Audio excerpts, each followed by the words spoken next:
दिल्ली का खतरा नोएडा को डरा रहा है तो दिल्लीवासी भी इस संकट से उबरने के लिए जुटे हुए हैं।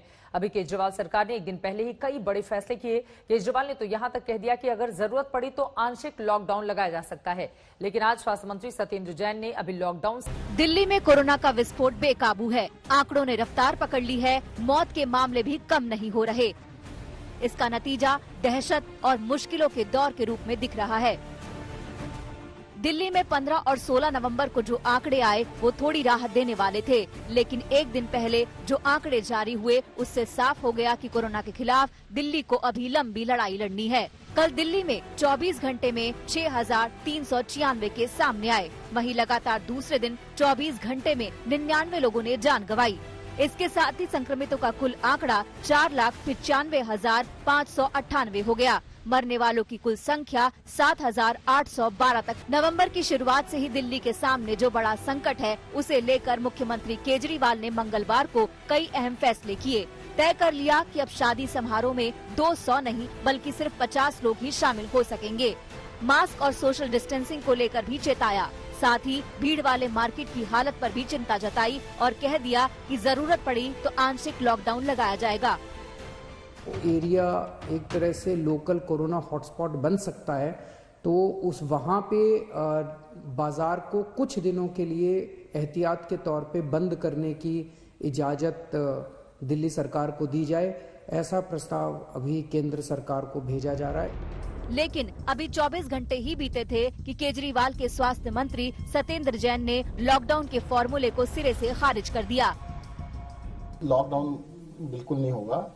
लॉकडाउन की कोई आवश्यकता भी नहीं है। आपने देखा था लॉकडाउन जब हुआ था उसका जो एक्सपीरियंस से जो सीखा हमने, तो उस लॉकडाउन को रिपीट करने का कोई लॉजिक नहीं बनता है। तो देश में सबसे ज्यादा टेस्ट दिल्ली में हो रहे हैं और कोई राज्य लेके आई जो हमसे आधे भी कर रहा हो, कोई भी लेके आइएगा।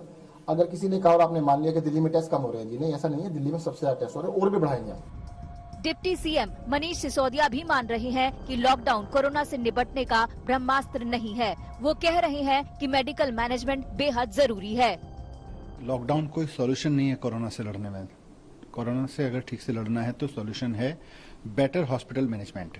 अपने हॉस्पिटल्स को ठीक से मैनेज करना, अपने मेडिकल सिस्टम्स को ठीक से मैनेज करना, ये कोरोना से लड़ने में मददगार साबित होता है। और दिल्ली सरकार ने अपने पूरे मेडिकल सिस्टम को बहुत अच्छे से मैनेज किया है और आगे के लिए भी कर रखा है। कोरोना संक्रमण के बढ़ते मामलों की वजह से दिल्ली का दम फूल रहा है तो केंद्र सरकार भी मदद के लिए आगे आई है। गृह मंत्री अमित शाह से 750 आईसीयू का भरोसा मिल चुका है, लेकिन इस मामले को लेकर बीजेपी ने केजरीवाल पर हमला भी तेज कर दिया है।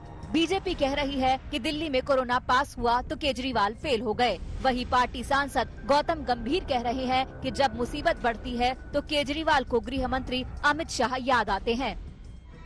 केंद्र सरकार का मैं खास तौर से शुक्रिया अदा करता हूं कि इस कठिन परिस्थिति में केंद्र सरकार ने दिल्ली वालों की मदद की है।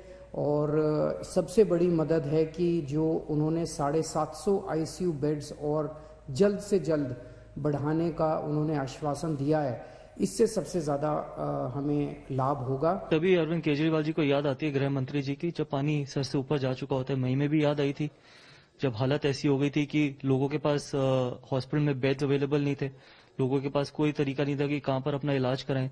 तब भी उनको गृह मंत्री जी की याद आई जब डीआरडीओ ने सबसे बड़ा कोविड सेंटर बनाया।